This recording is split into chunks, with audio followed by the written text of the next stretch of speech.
Dulu waktu penentuan bahasa itu kebetulan delegasi Madura itu orangnya nggak bisa bilang R, makanya di Madura nggak ada R gitu loh. Air ya aeng.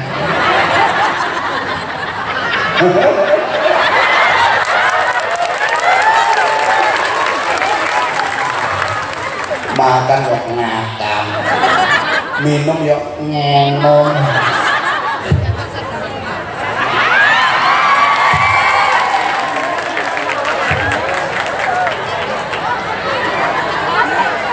Assalamualaikum warahmatullahi wabarakatuh.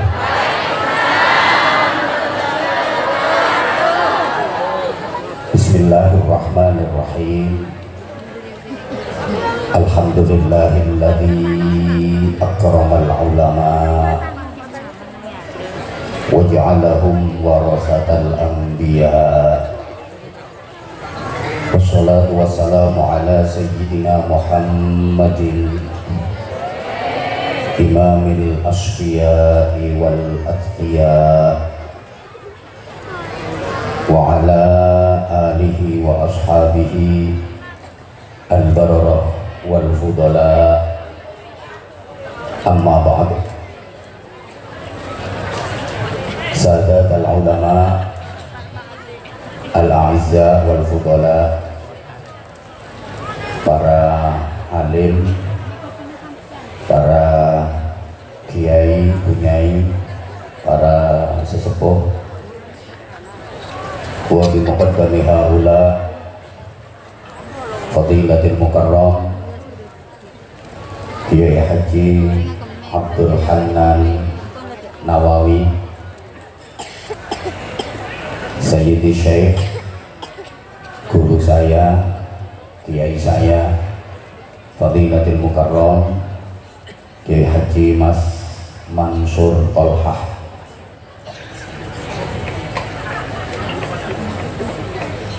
para kiai yang lain yang tanpa mengurangi rasa hormat dan ta'zim saya, tidak bisa saya sebutkan namanya satu persatu. Bil khusus Sayyidil Akh, saudara saya Kiai Haji Abdullah Fanani Basyamka, yang sangat hobi susu.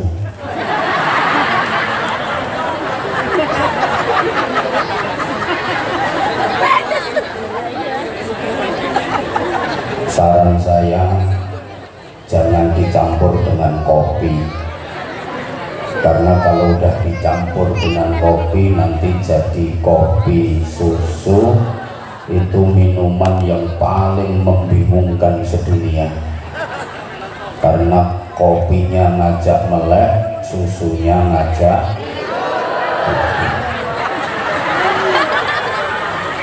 Kalau terpaksa minum kopi susu, ada aturan yang harus diperhatikan.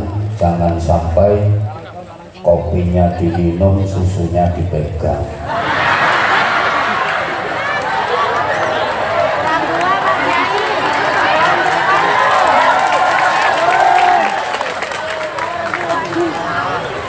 Sahadat ulama, pejabat pemerintah dalam semua tingkatan bersama jajarannya, hadir yang mewakili Ibu Gubernur, hadir yang kita banggakan, yang kita hormati PLT Bupati Bangkalan, hadir juga Pak Kapolres bersama jajarannya, Pak Dandim bersama jajarannya, Pak Camat, Pak Kapolsek, Pandan Ramil, para kelebun si Badan Kabulakul Jaki setuju.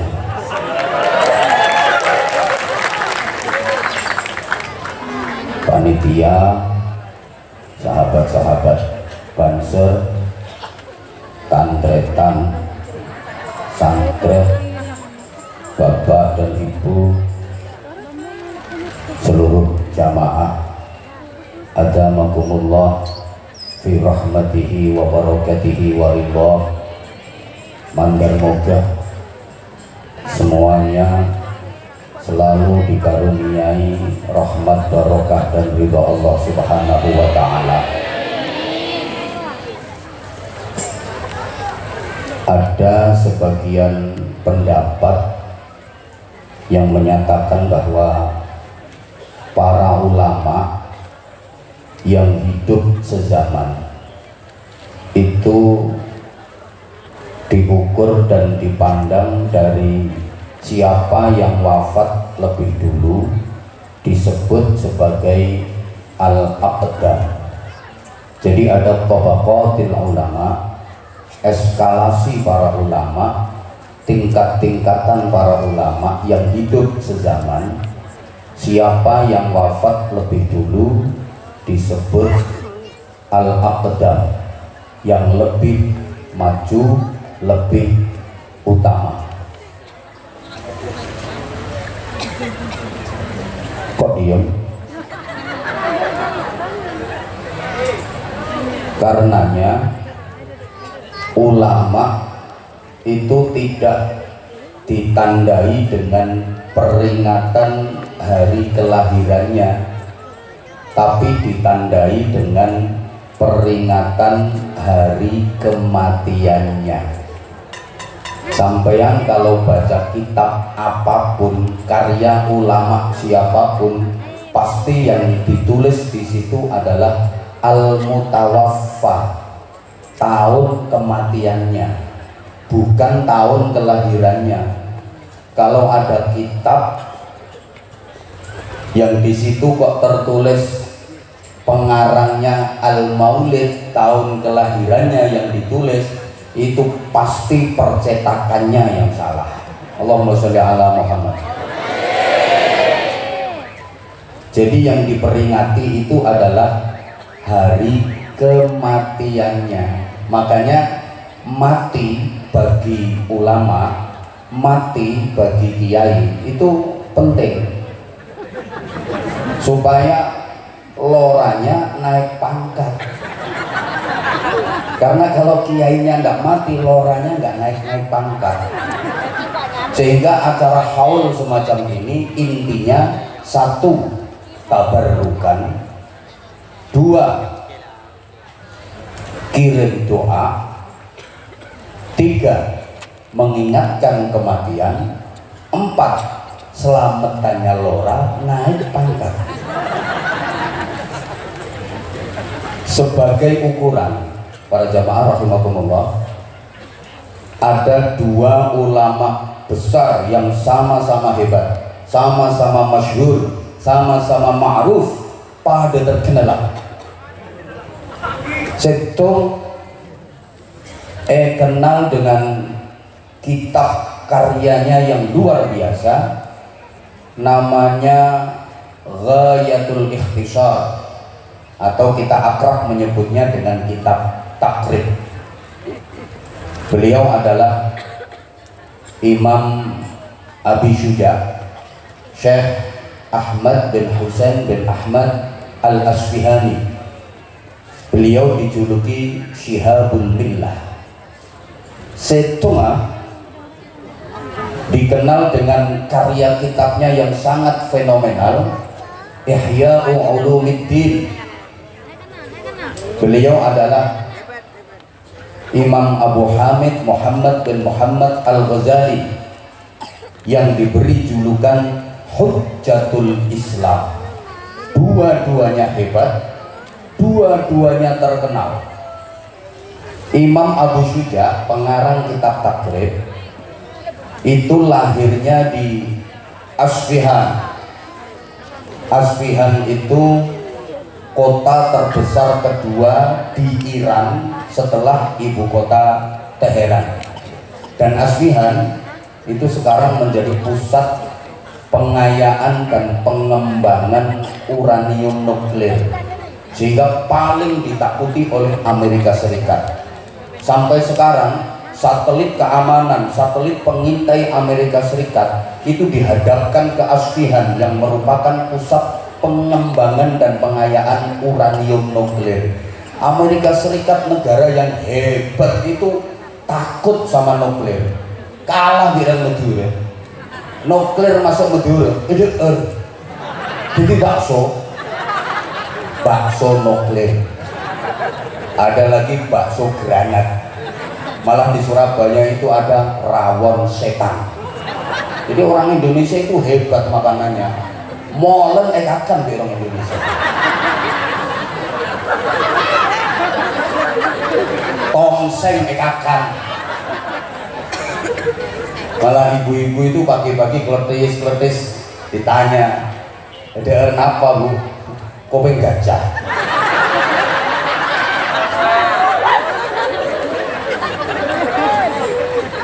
Sedangkan Imam Ghazali itu lahirnya di Khurasan. Nah, satu riwayat menyebutkan Khurasan itu nanti akan menjadi tempat kemunculan Dajjal. Dua ulama ini sama-sama hebat.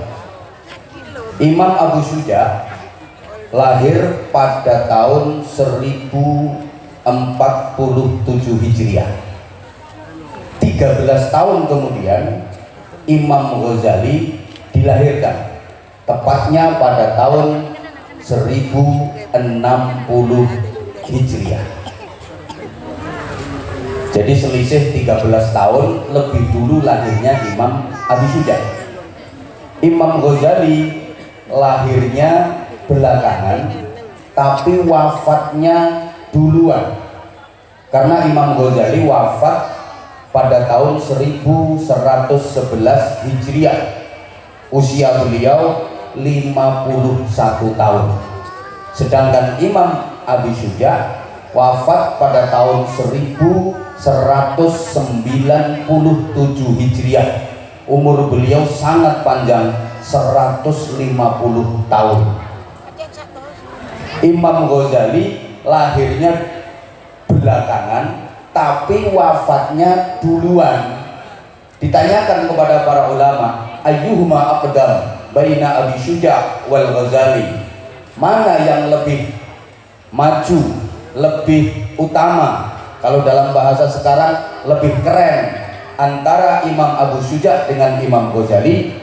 Para ulama menyatakan Al-Ghazali aqdam. Imam Ghazali lebih maju, lebih utama, lebih keren. Kenapa? Karena mati duluan. Maka kiai-kiai kalau pengen keren silahkan mati duluan.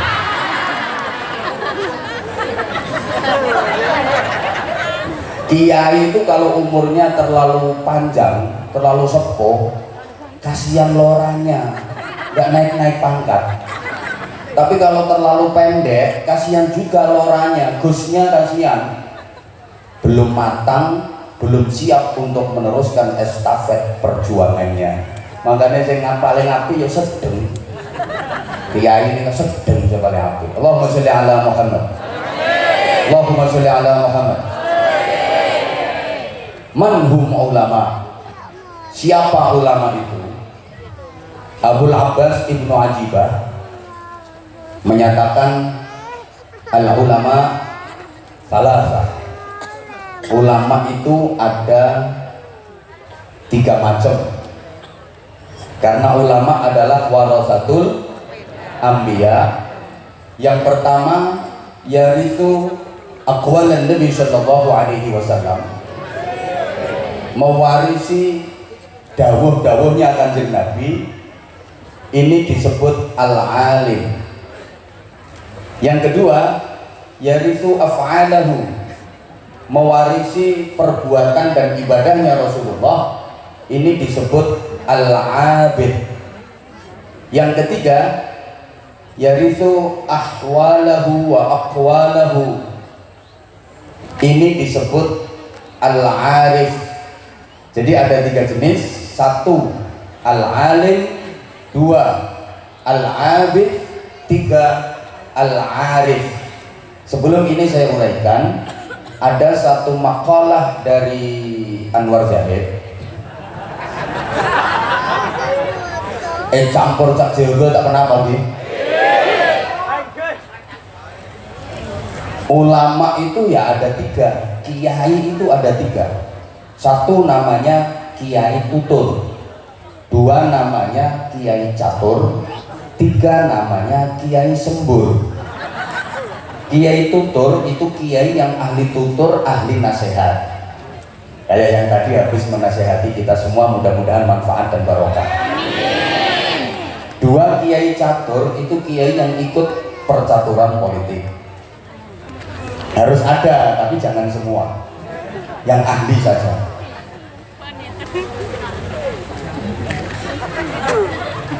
3 kiai sembur itu kiai yang semburannya mandi, semburannya ampuh. Lepas dari 3 ini masih ada yang keempat, kiai nganggur. Jadi pengen jadi kiai tapi nggak punya santri, neser ya. Lebih parah, saya nomor 5, kiai ngawur. Jadi tak bisa ngaji dari kiai. Ini kan membingungkan umat. Udah, kembali ke materi. Disebut al-alim karena memang benar-benar menguasai berbagai fan dan disiplin ilmu keagamaan, betul-betul matang, nahwu, syarah, mantek, balaghah, usul fikih, qawaidul fiqhiyah, mustalah hadis. Udah, pokoknya semua jenis ilmu dia kuasai. Hebat, alim ini namanya. Yang kedua disebut al-abid. Mungkin keilmuannya nggak seberapa, tapi menonjol dalam sisi ibadahnya. Toh ibadahnya, sholat itu kalau sujud sampai batuknya benjut. Entah itu min asari sujud atau min asaril karpet. Kemana-mana bawa tasbih, putar terus. Otak-otak stop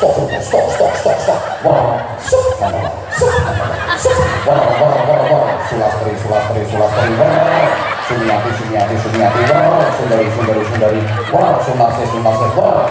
ngapal no jenenge rondo sambang kalang.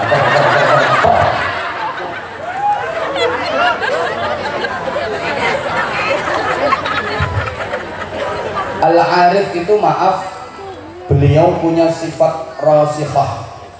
Kalau orang kita nyebut ma'rifat, masing-masing punya kelebihan. Makanya kita beda cerita nih. Allah yarham Fadilatul Mukarram Kiai Haji Syamsul Arifin, abahnya Kiai As'ad Syamsul Arifin, itu terkenal alim, abid, pondoknya besar, santrinya banyak. Alim, abid, hidup sezaman dengan Kiai Syamsul Arifin. Ada seorang kiai sepuh yang, mohon maaf, kealimannya kalah dengan Kiai Syamsul Arifin, tapi beliau arif, punya sifat rasikhah. Kalau orang Jawa bilang waskito, tahu cak medurun apa, tahu nih. Pokoknya ma'rifat. Jadi kalau masyarakat punya hajat itu sering minta pertimbangannya kepada beliau. Nah, satu ketika Kiai Syamsul Arifin sedang renovasi masjid pesantren. Santri-santrinya roan kerja bakti ikut bangun masjid, sampai masang atap masjid, petinggiringan naik. Kiai sepuh ini kan hebat. Pas ada lagu, remah. Ada yang kena spang, mereka bangun. Neka, ada apes mereka. Hari Kamis Pahing kok bangun-bangun.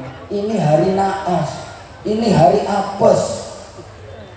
Mbah Yai Syamsul Arifin ngedi kerungu. Pas gak ngerti.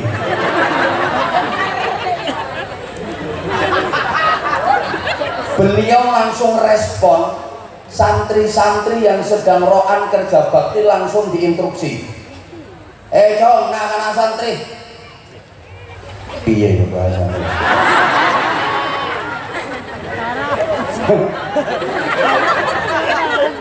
Turun si beda atas, turun, stop, terus sakit. Dia hari naas dia. Turun, stop, pray.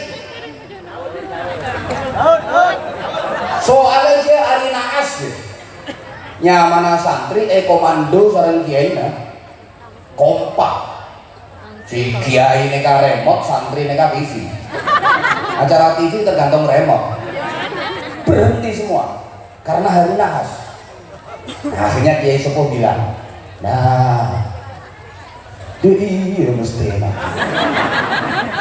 Di hari nahas abang toleh aja terus melanjutkan perjalanan. Kira-kira 300 meter sampai perempatan.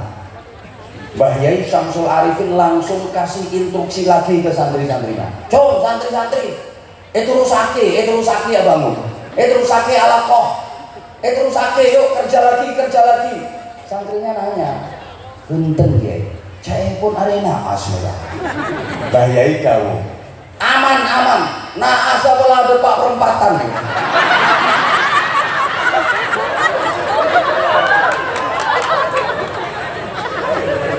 Ini bener buka omongan dulu. Bener Ki? Jadi ada kiai itu yang menonjol keilmuannya, memang alim, banyak kitab yang dihafal, tapi biasanya kelemahannya ibadahnya hanya ngambil yang pokok-pokok saja. Dalil pinter, ceramah pinter, tapi jarang tahajud. Contohnya saya ngomong puasa sunnah jarang, ya memang menonjol di keilmuannya. Ada yang menonjol di ibadahnya, ahli tahajud, puasa Senin Kamis rutin, zikir top hebat, tapi nggak begitu pinter dalil. Ada yang arif, alim ndak, abid ndak, nggak alim nggak pinter. Kalau diundang ke Baksul Masail datang itu nggak bisa merumuskan masalah, nggak bisa menjawab masalah, nggak bisa menyelesaikan masalah, malah dia yang jadi masalah.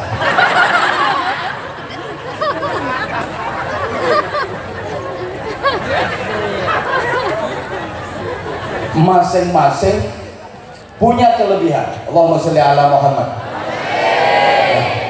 Pengarang kitab takrib Imam Abi Syuja itu luar biasa.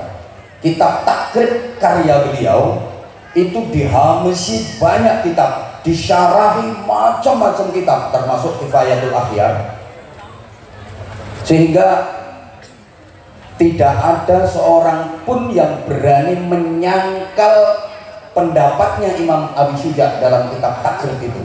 Kenapa kitab takrib begitu hebat? Karena diriyadhoi, karena ditirakati. Imam Abi Syuja setelah selesai mengarang kitab takrib, beliau menanggalkan pakaian kebesarannya sebagai ulama, alih profesi menjadikan nasu raudhatis syarifah, tukang bersih-bersih, tukang sapu raudhah makam Rasulullah dan Masjid Nabawi. Jadi di saat mencapai popularitas tertinggi, di saat tenar-tenarnya beliau, kalau bahasa sekarang lagi viral-viralnya, beliau malah hilang dari peredaran, melepas baju kebesaran sebagai ulama untuk riyadhah, tirakat, alih profesi jadi tukang bersih-bersih, tukang sapu makam Rasulullah, tukang sapu raudhah dan Masjid Nabawi. Karena ditirakati, karena diriyadhoi, maka kitab takrib barokahnya luar biasa. Sehingga pondok pesantren manapun kalau tidak mengkaji dan mengajarkan kitab takrib, biasanya kurang barokah. Allahumma sholli ala Muhammad. Loh, tirakatnya kok jadi tukang sapu? Bapak Ibu adik-adik para jamaah, sampeyan jangan meremehkan tukang sapu masjid, tukang bersih-bersih masjid, karena Muhurul hur kansul masajid. Maharnya bidadari-bidadari surga itu adalah bersih-bersih masjid. Jadi nanti di surga yang bidadarinya istrinya paling banyak itu tukang bersih-bersih dan tukang sapu masjid. Kalau sekarang disebut marbot, bahasa kerennya James Bond, jaga masjid dan kebun.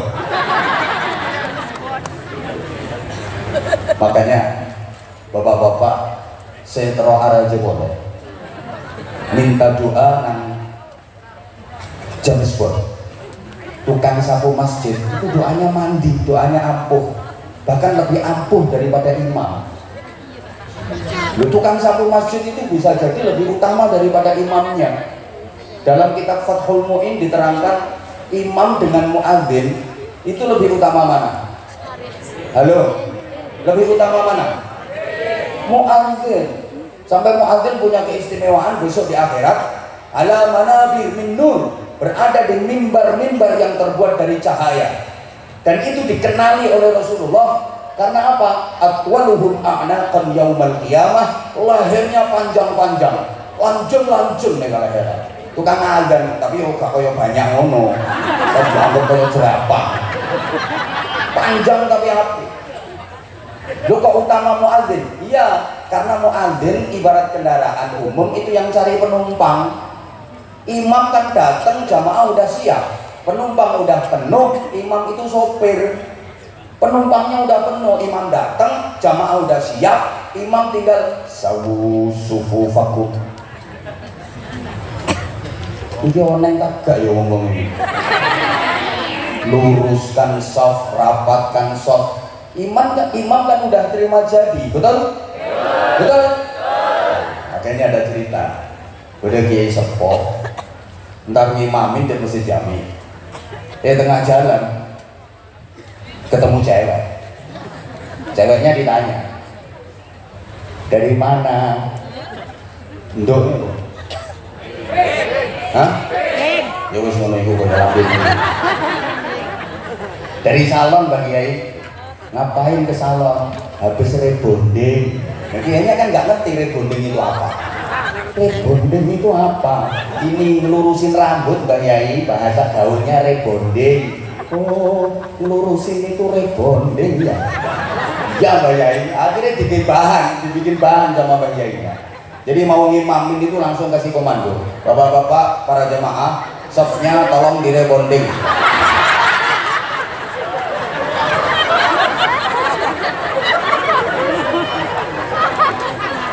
Meluruskan dan merapatkan saf barisan sholat jamaah itu penting. Untuk apa? Jagani kalau sholatnya nggak khusyuk, apalagi potongan yang hadir-hadir ini. Mohon maaf ya, nggak boleh marah. Saya berani memastikan kalau sholat 99,9 ngelamun, betul? Walaupun lafaz niatnya udah difasih-fasihin, usum,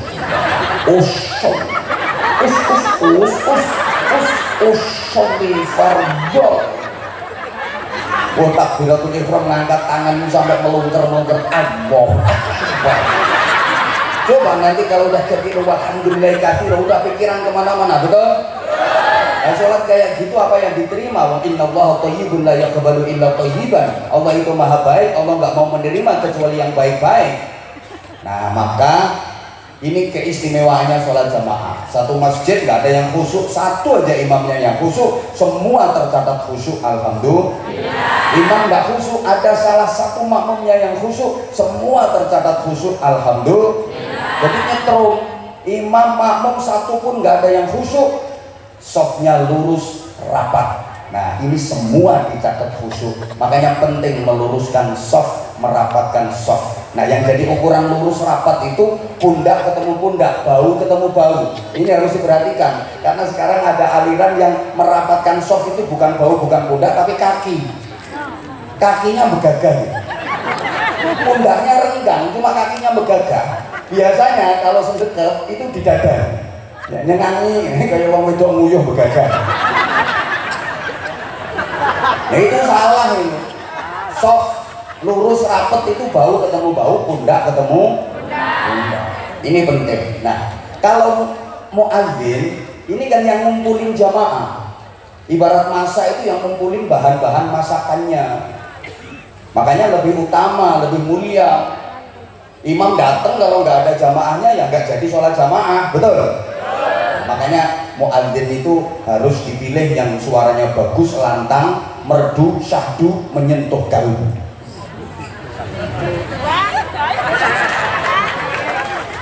Kan ada cerita itu, ada muadzin azan zuhur dikumandangkan, jamaah nggak ada yang datang. Asar azan nggak ada yang datang ke masjid.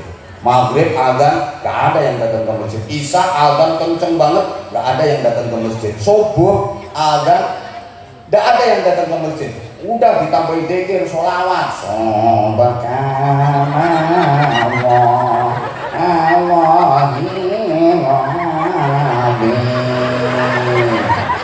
setengah jam nunggu jamaah nggak ada yang datang.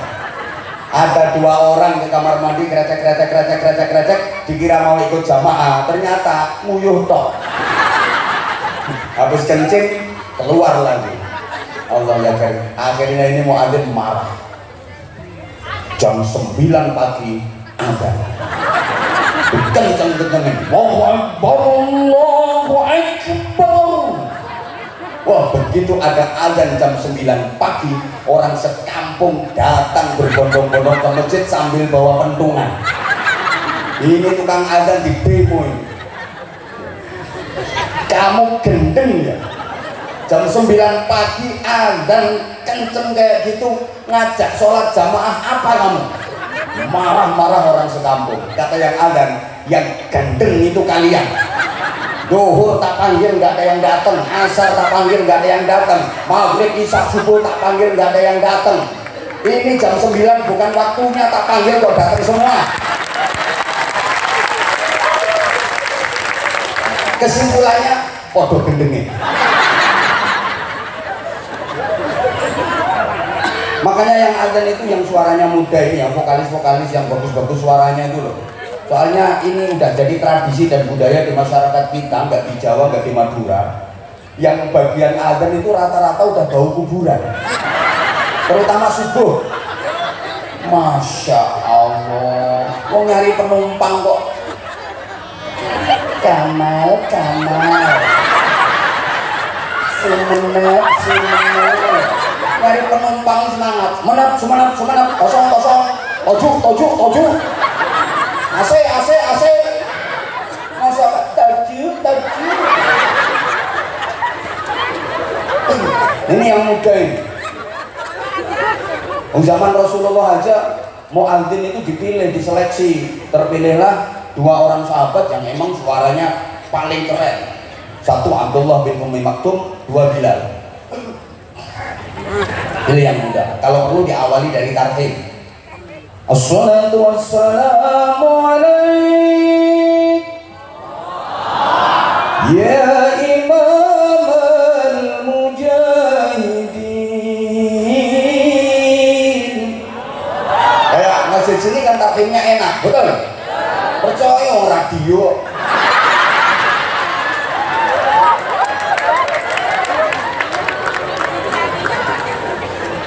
Coba kayak di Masjidil Haram, di Masjid Nabawi, selalu penuh sesak jamaahnya. Di antara faktornya yang azan, Masya Allah, denger itu bulu kuduk merinding, di hati itu jeduk, kerenyang. Allahu Akbar, Allahu Akbar. Oh, jadi corok ini azan ini disorai gitu. Itu kan enak. Enggak kok. Rata-rata azan subuh itu ya.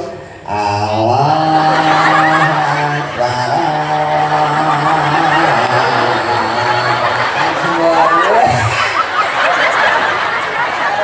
Tak waktu kadang azan.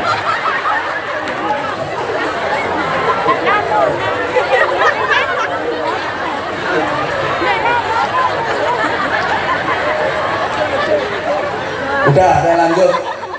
Jadi Imam Abi Syuja Riyadhah nirakati kitab takrib kurang lebih 96 tahun jadi tukang sapu, tukang bersih-bersih di makam Rasulullah, di Raudhah, di Masjid Nabawi. Makanya hebat. Maaf, nah santri sekarang itu pada nggak mau tirakat, sak ustate, sak kiai ini. Guyumu kok kaya mangkel loh maksudnya.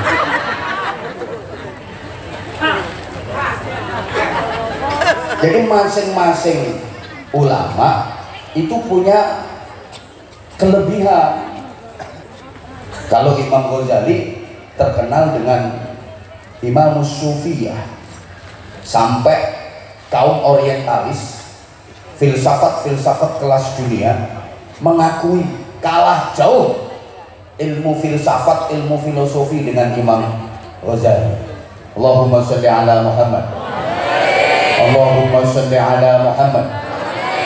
Nah, kita bangsa Indonesia harus bangga bahwa kita punya ulama-ulama hebat yang sebenarnya karya-karya ilmiah, karya-karya kitabnya juga luar biasa.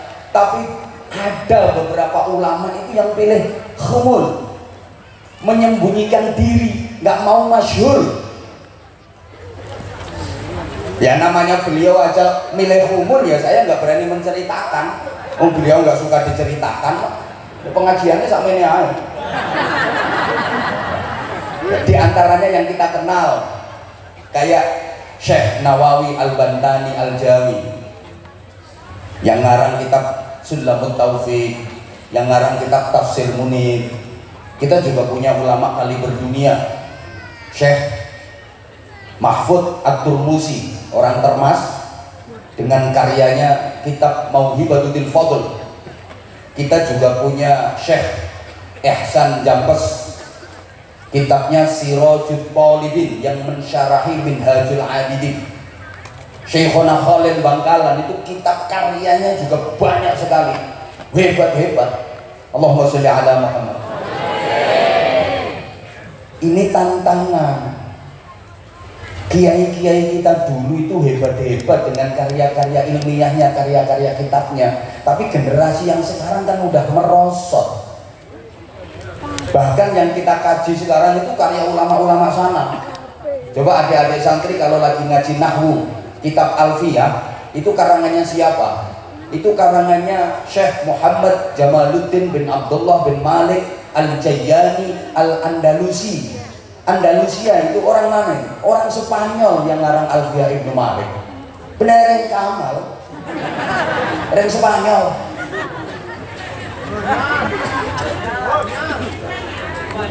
Iya ya, Kamal tuanya lewat bayu. Tenang aja.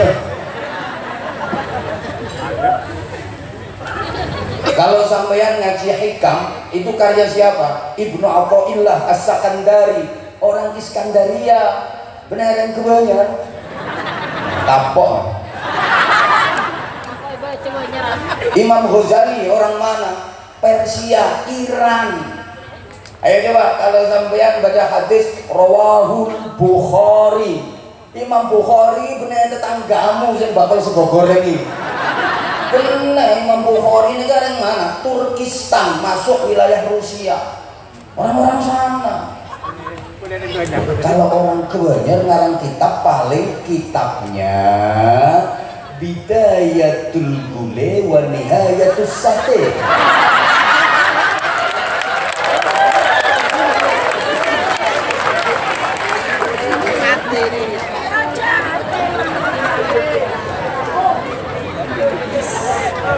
Dari segi alim kita kalah, dari segi abid mohon maaf. Dalam kitab Tabaqatul Hanabilah, imam-imam mujtahid itu rata-rata kalau sholat sunnah tiap hari nggak kurang dari 200 rakaat. Ayo siapa yang hadir di sini yang bisa istiqomah setiap hari sholat sunnah 200 rakaat, angkat tangan, langsung tak kasih hadiah sarung. Nek perlu sarungku kita copot.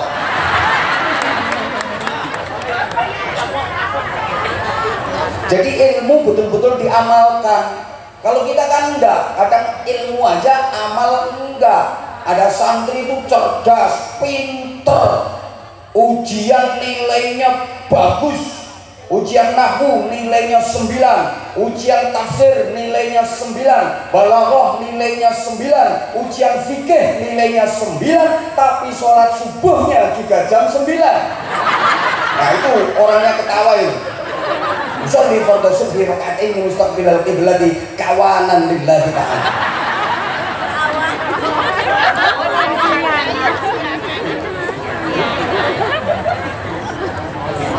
Gurunya Imam Syafi'i namanya Syekh Waqi' Ibnul Jarrah.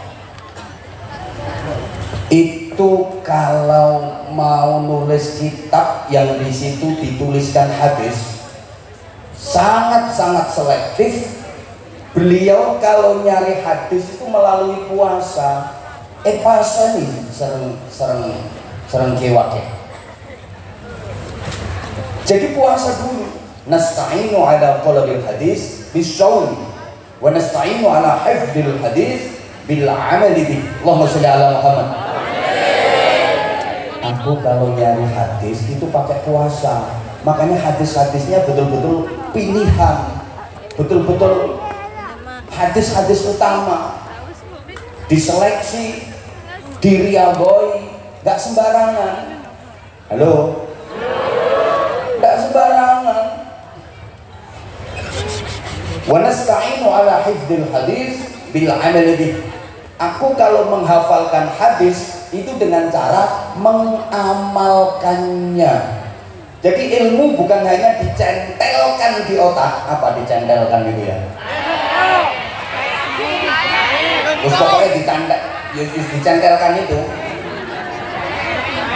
Ilmu itu bukan hanya dicentelkan di otak, tapi betul-betul ditancapkan ke dalam hati, kemudian terekspresi keluar menjadi amal. Allahumma sholli ala Muhammad. Nah kalau sampean ilmunya kan nggak ditaruh di dalam hati, kalau sampean ilmunya kan diisi, jadi ilmu sampean nggak disimpan di hati, tapi ilmu sampean sekarang kan disimpan di HP. Betul? Makanya kalau santri dulu itu ngajinya urut. Fathul Qorib, Fathul Mu'in, Fathul Wahhab. Kalau santri sekarang benar Fathul Wahhab tapi Fathul WhatsApp, Raudatul Facebook, Kifayatul Instagram, Hidayatul Twitter, Nihayatul TikTok. Sangat keilmuannya nyambung sampai Fadilatul Mukarram Syekh Google radhiyallahu anhu. Jadi torikohnya torikoh internetiyah.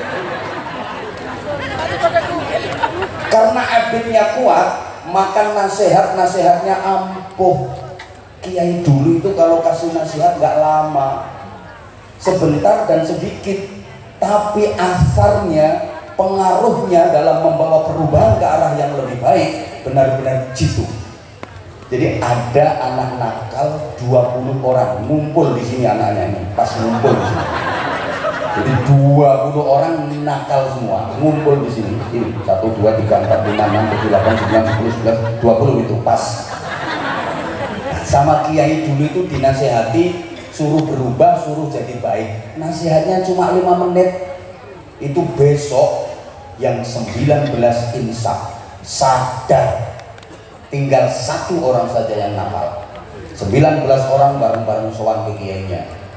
Atau sekarang kiai kanca-kanca gula sing nakal-nakal 20 orang semangkin pola insaf sedih kare setung sing nakal kiai cai bon kiai napa di nase setung nika kanggui bakar-bakar neraka ngono yang satu nggak apa-apa kayak ngomongin neraka juga butuh bahan bakar kok. Nah, kalau nggak ada yang nakal itu nanti nerakanya nggak nyala gitu nanti. Harus ada bahan bakarnya kayak sing dongsong-dongsong ngono kae. Allahumma sholli ala Muhammad. Allahumma sholli ala Muhammad. 20 orang nakal dinasehati 5 menit saja. Besok yang 19 sadar, insaf, yang nakal tinggal 1. Kalau sekarang ada 20 orang nakal dikasih ceramah sama Anwar Zaid 2 jam, besok yang nakal jadi 21 karena ketambahan yang ceramah. Guyumu kok kaya setuju ngono.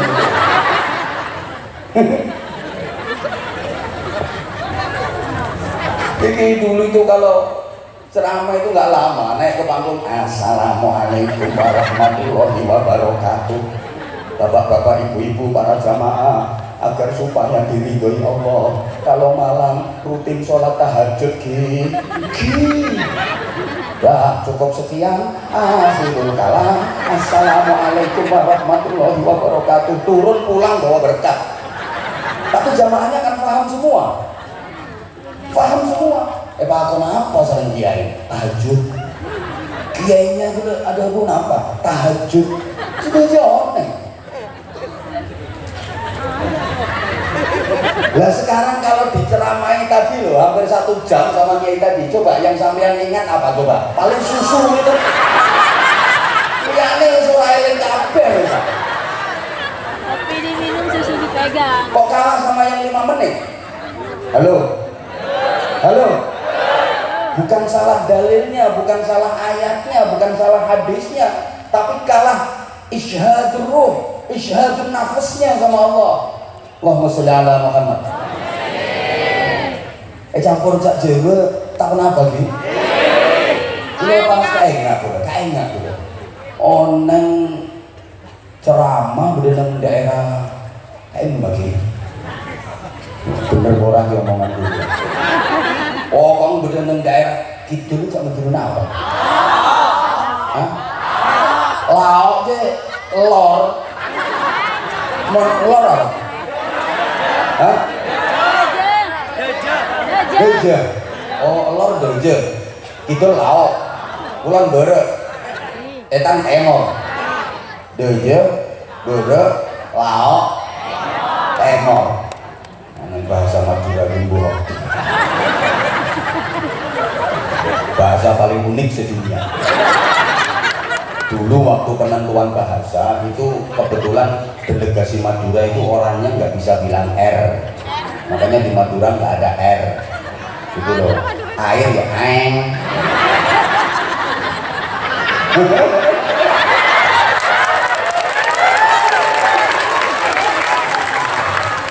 Makan yuk ngakam, minum yuk ngenom, pakai ngel. Masa bilang makan kok ngakam gitu, minum yuk ngenom, ngomong ngocak. Aslinya berdua di Jawa ki padha wong ngono kabeh. Krungu yo ngedi. Padha. Padha ini. Di daerah selatan loh. Begitu saya mau naik ke panggung, itu beneran sepo. Di sarung itu ngepir. Pakai jari itu bajunya udah usang, kusut, tidak ada kancingnya. Kancingnya tinggal 1 paling dulu.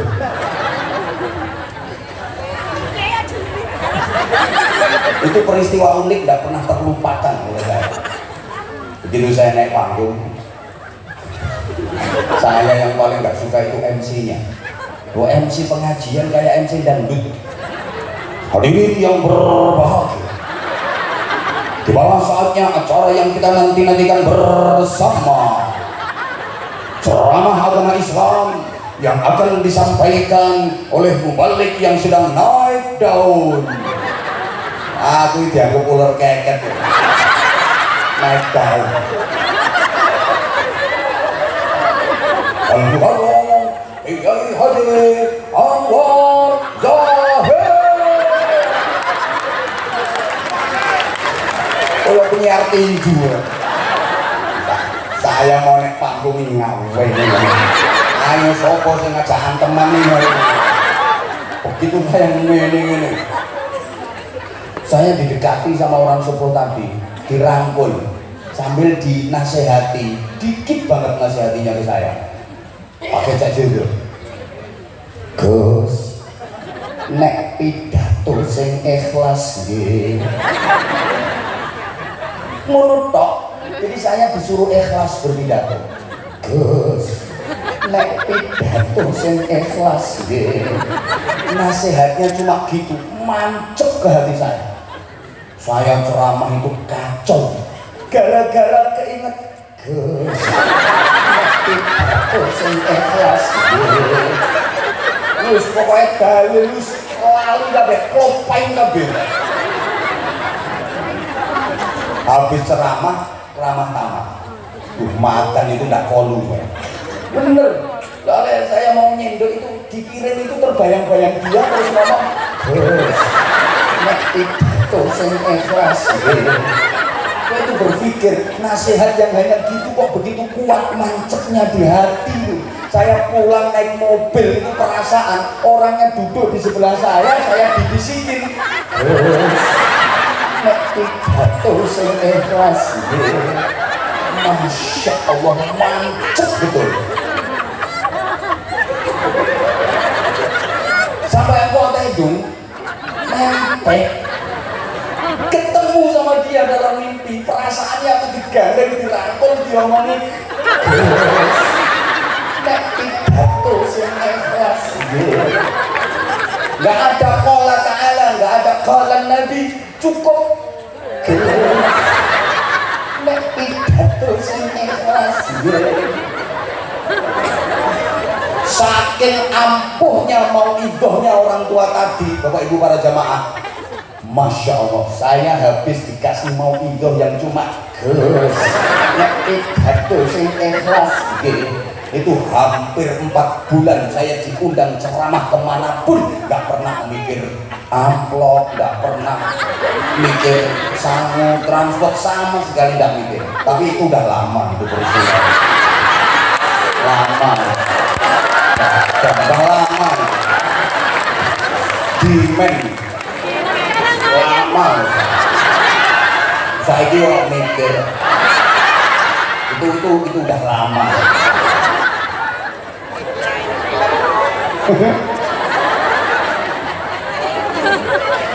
Ya.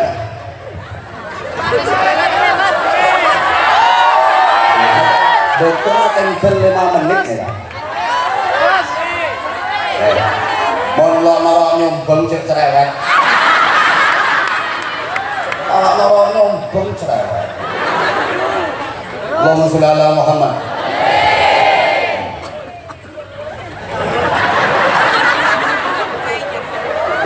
Ini nanti ada yang niru ini nanti. Aku turun panggung langsung dirangkul. Mon colong kakek mandi.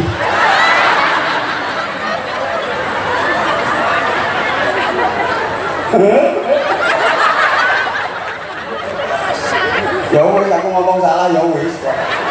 Orangnya tak colok-colok no.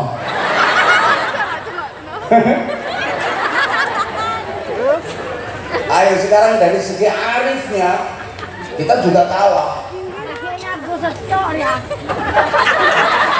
Mau apa ya?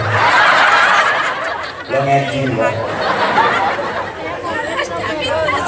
Ini sekolahnya kulone jam dulu. Makanya dia jam macem di sana.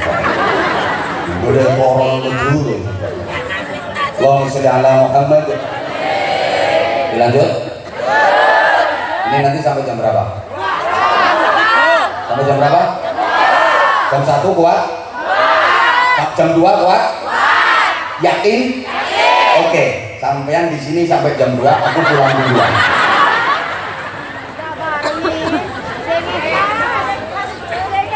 Imam Malik radhiyallahu anhu itu kalau lagi ngajar santrinya, ngaji kitab, duduk bersila kayak gini. Terus disengat kalajengking. Apa jangan judulnya kalajengking?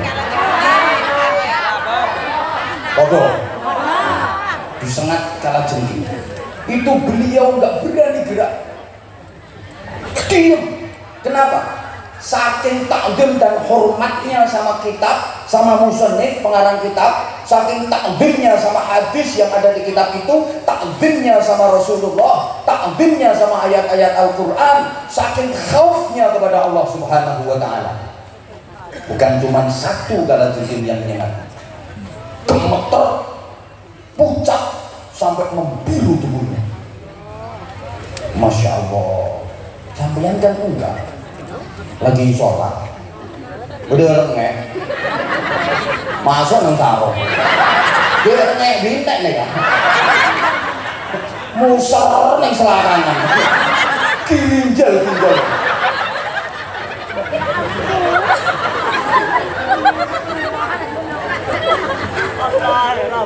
itu kayak pengalaman dulu. Begitu selesai wallahu a'lam bishawab, santrinya matur, dengan apa ya? Me anjunan pucet nih ya. Jadi lo apa? Begitu berdiri bangun, dikibaskan sarungnya kerotok. 11 apa 12 kala jengking. Masya Allah, pantas kalau doanya ampuh. Kayak dulu. Doanya sobung bahasa Arab. Doa pakai cak medul. Doa pakai cak jeruk. Kayaknya keluar dari hati. Bener colok. Apa ini bahasa halusnya apa? Mulut ini bahasanya apa? Lesan bahasa Arab. Kok nanya cak medul? Ini bahasa Arab. Cak medul apa nih? Oh colok ini colok. Karena doanya keluar dari hati. Makanya saya kalau lagi ngaji ke pelosok-pelosok, terus ada kiai sepuh yang diminta untuk doa, enggak fasih dah, itu saya amin khusyuk deh, karena saya yakin itu ikhlas itu kiai sepuh itu, walaupun enggak fasih.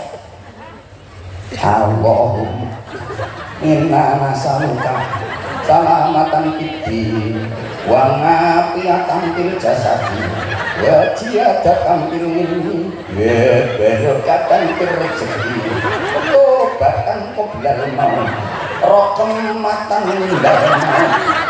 Itu saya aminkan, ikhlas khusyuk saya aminkan. Kenapa? Saya yakin itu ampuh itu, saya yakin itu mujarab itu, makbul itu doa. Ya yang sepuh-sepuh kayak gitu ikhlas daripada yang sekarang klimis itu fasih, yang model-model sekarang fasih robbana ajina fid dunya hasanah wa fil akhirati sampai ini perotol. Aku males ngamin. Kenapa? Ya karena yang model kayak gitu biasanya udah pinter bikin proposal, berani merubah kwitansi. ya mustajabah dari mana?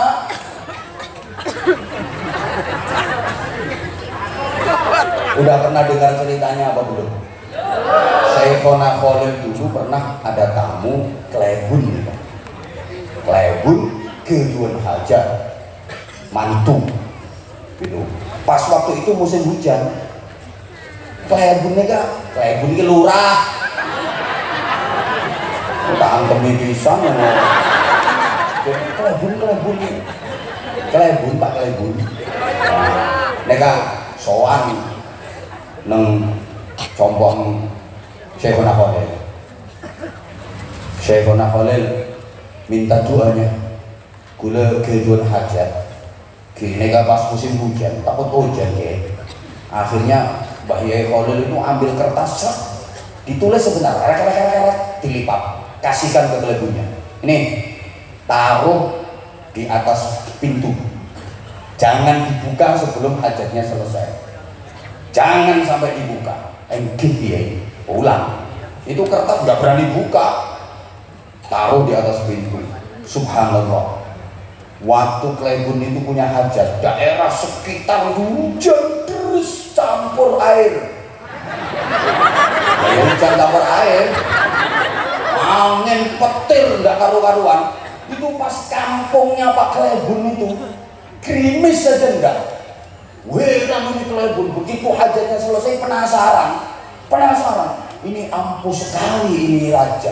Ini jimat apa yang ditulis sama Syekhona Khalil? Apa yang ditulis ini surat ikhlas apa surat gak ikhlas? Ayat kursi apa ayat meja? Penasaran, dibuka. Begitu kertas dibuka, ketawa terbahak-bahak. Akhirnya ternyata apa apa yang ditulis? Bukan Arab, bukan ayat. Itu tulisannya cuma gini, pala engklebun raja.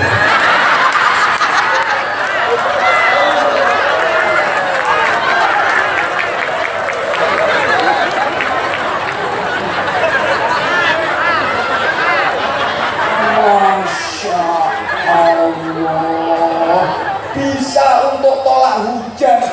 Pala engklebun raja. Sesok tiruo. Kalau ada hujan tulis pala engklebun raja. Nyingkir itu hujannya.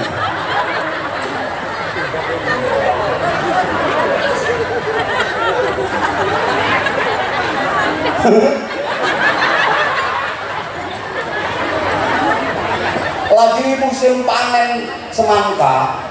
Wah, ini Bangkalan itu lagi musim panen semangka.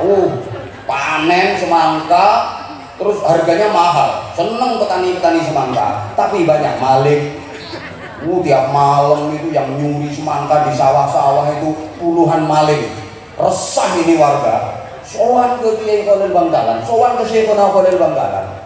Ini banyak maling, ya Syekhona banyak maling. Syekhona Khalil itu lagi ngajar nahwu santri-santrinya. Pas menerangkan fi'il fa'il qama zaidun.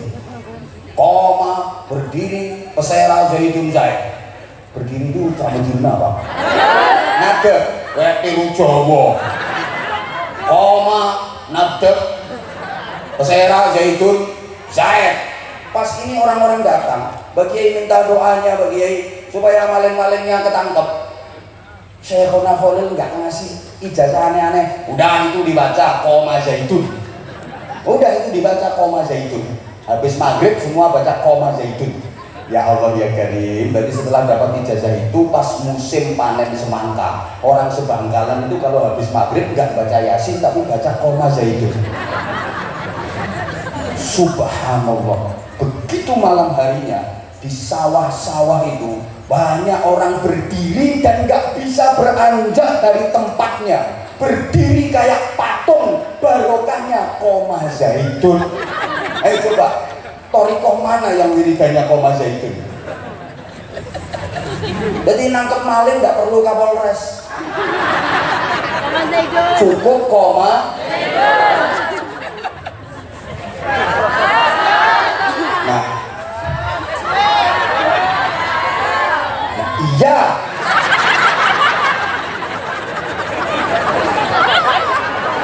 Orang di Nemong terasa enak terus.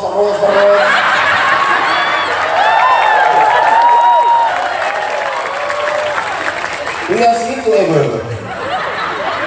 Sering ngocak terus. Lo mikir sebenarnya ngatas nih.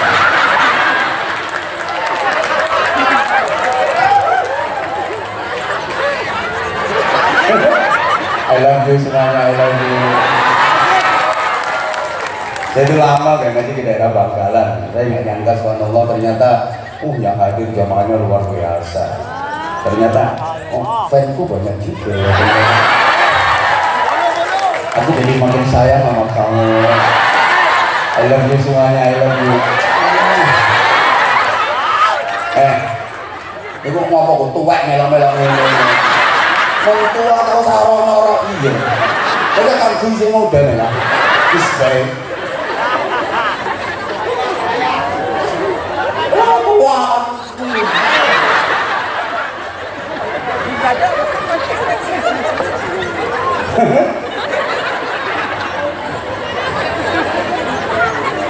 Nah, kiai-kiai Indonesia ini punya kelebihan yang tidak dimiliki oleh kiai-kiai manapun. Apa? Ar-Ra'i.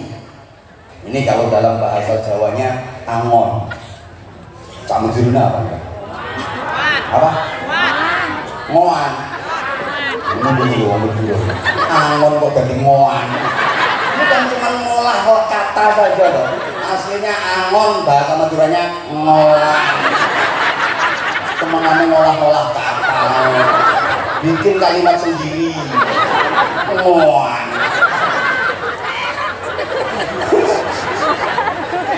Bobo. Jujur nih Pak. Sobung warna hijau, biru kabin.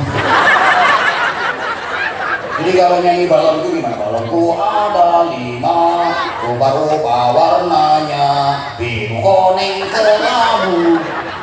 Kan sobung hijau, biru kabin. Jadi meletus balon biru dor. Kacang hijau ya kacang biru.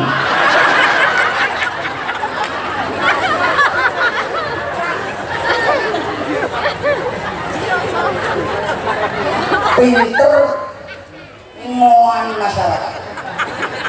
Ini kehebatan para kiai di Indonesia. Jadi pandai mengoan masyarakat. Ngoan.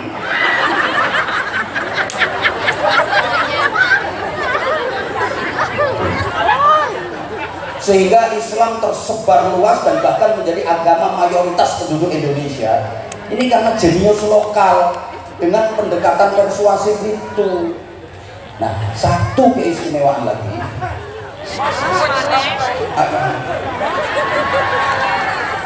Yo. Karena punya sifat ar-ra'i, sak medurene ngoan. Makanya teliti, Kiai Jawa itu teliti, Kiai Madura teliti, Kiai Indonesia itu paling teliti dibanding kiai-kiai negara lain. Kita koneng, kuning ya koneng, kita koneng, negara tulisannya nih kene, mungkin apa mungkin? Kitab kuning itu tulisannya udah kecil-kecil. Masih dikecilkan lagi sama Kiai Indonesia. Wah, kene pun. Bener orang kita ngomong. Kene pun. Kiai Indonesia. Beri target. Halal. Beri makna. Utawi iki iku kalau jak Jawa. Dening si nyamakake paneka. Ini yang bisa cuma orang Indonesia. Orang Arab itu nggak bisa. Ayo kalau nggak percaya nanti ketemu orang Arab terus ngomong. Dening si nyamakake paneka. Nggak ngerti. Utawi iki iku nggak ngerti. Orang Arab itu nggak ngerti. Wadzalika isim isyarah. Semua orang tahu artinya yang demikian itu udah jelas. Kalau ada wadzalika itu artinya yang demikian itu. Tapi kalau kiai Indonesia masih belum terima, itu harus dirinci. Wadzalika utawi kaya mengkono mang golek rujuke pecicil sampai foto-fotone jatuh kadang-kadang. Wadzalika kinin sinya mahaki deriya kama jerum juga ada kacamatannya geger. Wadzalika itu katanya isim isyarah. Terus dalnya itu dal apa? Lamnya lam apa? Kafnya kaf apa? Yang disebut isyarah itu dalnya, lamnya atau kafnya. Terus kemudian misalnya dikasih hak tambih hadzalika, boleh apa enggak? Ini masih dibahas sama Kiai Indonesia. Udah, sampean kalau enggak paham tolong manggut-manggut gini biar saya sama. Dan biar enggak kelihatan on-nya. Alhamdulillah, itu semua tahu. Orang Arab juga tahu alhamdulillah. Tapi kalau Kiai Indonesia, santri Indonesia masih dirinci lagi. Alhamdulillah, kalau dalam bahasa Jawa, utawi sekabehane puji. Dini sedejana pujian. Loh kok beda makna sedejana? Karena di situ beda al apa nih? Al-lil istighraqil jinsi. Maaf ya, ini tadi saya didahului sama Kiai Mas Mansur. Ojo ngomong Madura malah keliru kabeh. Wis mbok jajal iki ngomong keliru ya wis. Salah kadosa ya, Pak. Tadi saya dipesan. Terus makanya enggak mau pesan apa ya? Bahasa Indonesia ya. Saya bahasa Indonesia tidak kulina ya. Kulina saya itu ucap jebol. Tapi nyatanya naik sekolah bisa. Insya Allah tidak mengecewakan. Halo. Halo. Jadi itu masih dirinci karena di situ ada al yang fungsinya faedahnya lil istighraqil jinsi. Ujian ada 4 apa saja masih dirinci. Ini hebatnya kiai-kiai Indonesia yang itu diwariskan kepada santri-santrinya. Allahumma sholli ala Muhammad. Maka para jamaah yang saya hormati rahimakumullah, walaupun Islam turunnya di Arab, Al-Quran turunnya di Arab, tapi barokahnya yang terbesar ada di Indonesia. Boleh dong kita tangan di Indonesia. Dan Islam paling indah itu Indonesia. Sepurane ya, cak jowo iki. Sampean iki benereng Arab. Mun iki Arab pati genah gitu. Benereng Arab. Sampean iki mambu Arab yo enggak, Arab mambu yo enggak. Bau Arab enggak, Arab bau enggak. Tapi kalau mendengar sesuatu yang Arab-Arab kok nggak aneh, kok nggak heran. Kitab kuning yang bahasa Arab, Al-Quran yang bahasa Arab kita baca, biasa nggak heran, udah menyatu dengan kita. Dengar adzan bahasa Arab, biasa kita nggak merasa aneh. Allahu Akbar, Allahu Akbar. Malah kalau dirubah bahasa Madura jadi aneh. Allah Maharajja, Allah Maharajja. Udah tak iya.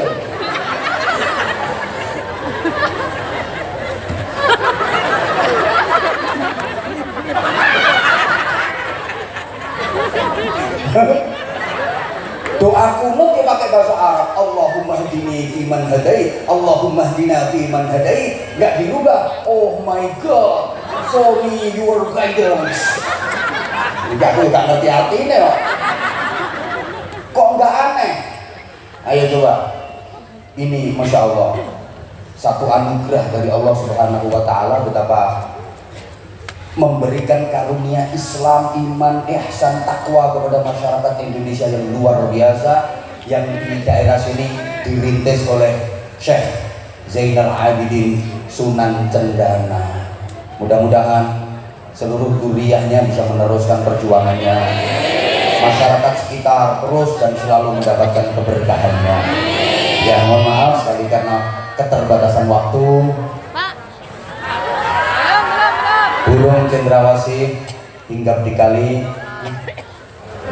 Enjak gede guru-guru. Enjak lo benar sudah. Ini kalau udah kiai gula, udah guru-guru, mangke seesokon paling barokah doa. Guru-guru kiai gula, Kiai Haji Mas Mansur. Ya izinkan saya untuk menutup uraian saya. Kalau ada sumur di ladang, bolehlah kita menumpang mandi. Kalau ceramah saya dirasa kurang panjang, silahkan diundang lagi.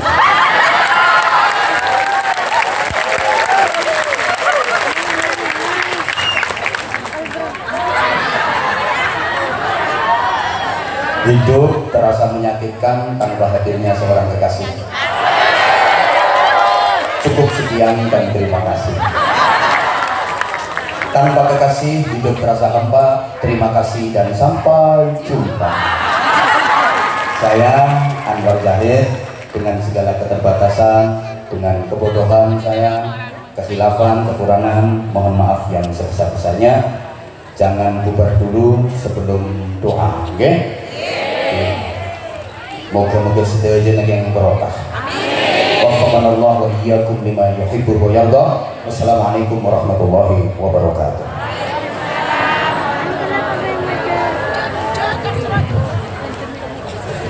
Kepada beliau Kiai Haji Anwar Zahid kami sampaikan terima kasih. Berdasarkan permohonan beliau, maka acara ditutup dengan doa nyohon barokah dan hadratul mukarram hadratul Syekh Kiai Haji Mas Mansur Sedari Sordojo dan selerana abdina ngaturaki.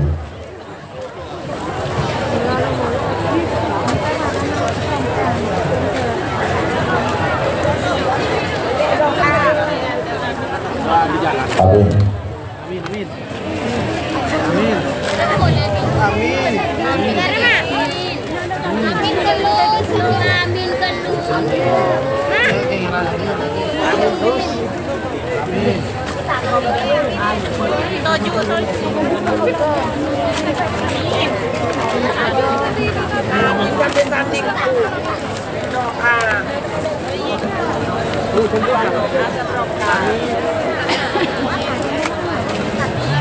Assalamualaikum.